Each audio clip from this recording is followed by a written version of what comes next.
اللهم إياك نعبد وإياك نستعين الصلاة والسلام بالتحية والإكرام على أشرف الأنبياء والمرسلين وأولاده الطيبين الطاهرين المعصومين ثم الصلاة والسلام على الصديقة المباركة الرازية المرزية عالمة غير معلمة المعصومين العلوم الهدى الحسن الحسين المحسن العباس أبيها السيدة فاطمة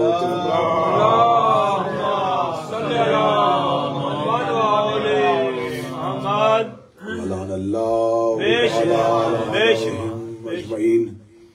أما بعد فقد قال جعفر بن محمد عليه السلام بسم الله الرحمن الرحيم من بكى وأبكى وتباكى وجبت له الجنة بلندر الصلوات.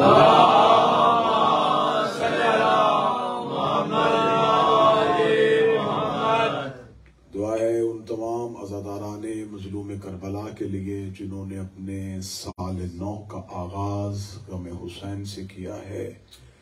میرا مالک آپ کو یہ غم آخری سانس تک نصیب فرمائے. یہ غم یہ تذکرہ آپ کی نسلوں کو اور پھر ان کی نسلوں کو منتقل فرمائے.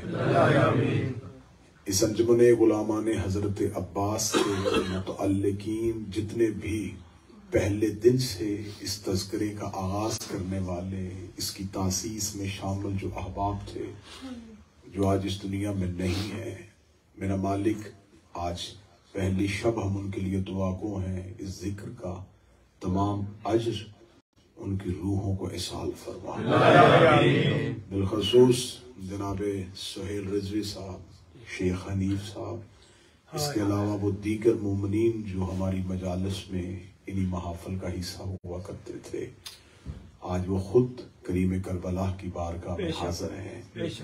میرا مالک ان کے درجات میں مزید اضافہ فرمائے. ان کے پسماندگان کو، ان کی بیٹیوں کو، امام حسین کی بیٹیوں کی یتیمی کا صدقہ ان کے نصیب نیک فرمائے. آج پہلے دن رات سے لے کے آخری پرسے تک آپ جتنے بھی احباب شامل رہے، میرا مالک ہمیں ہر طرح کی ریاکاری سے محفوظ فرمائے.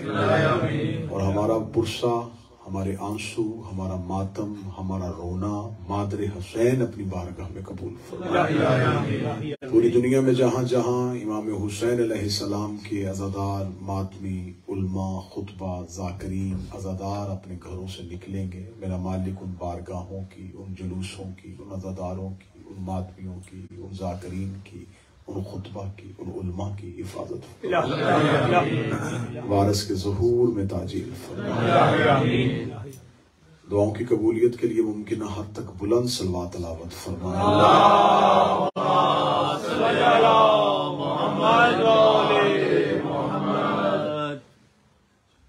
محرم کا چاند آسمان پر طلوع ہو کر غم حسین کی آمد کی اطلاع دیتا ہے. یقیناً تھوڑی دیر بعد یہ خبر آ جائے گی کہ چاند ہوا یا نہیں ہوا، لیکن ہمارے ہاں یہ احتیاط ہے کہ ہم ایک بھی لمحہ وہ ضائع نہیں کرتے کہ کہیں غم حسین ہم سے دور رہ سکے. تو آج کی شب کو بھی اگر چاند ہو یا نہ ہو، ہم غم حسین سے، حسین کے رونے سے اس کی ابتدا کرتے ہیں. اگر یہ گزشتہ سال کی آخری شب ہے تو پھر بھی غم حسین کے نام، اگر یہ آنے والے سال کی پہلی شب ہے تو پھر بھی حسین کے نام. کیونکہ آج کی مجلس کا تعلق مظلومیت کے ساتھ ہوتا ہے. انشاءاللہ عشرہ محرم کی مجالس کو موضوع کے ساتھ کل سے آپ کی سماعتوں کو ہدیہ کریں گے. میرے مولا امام صادق علیہ السلام اللہم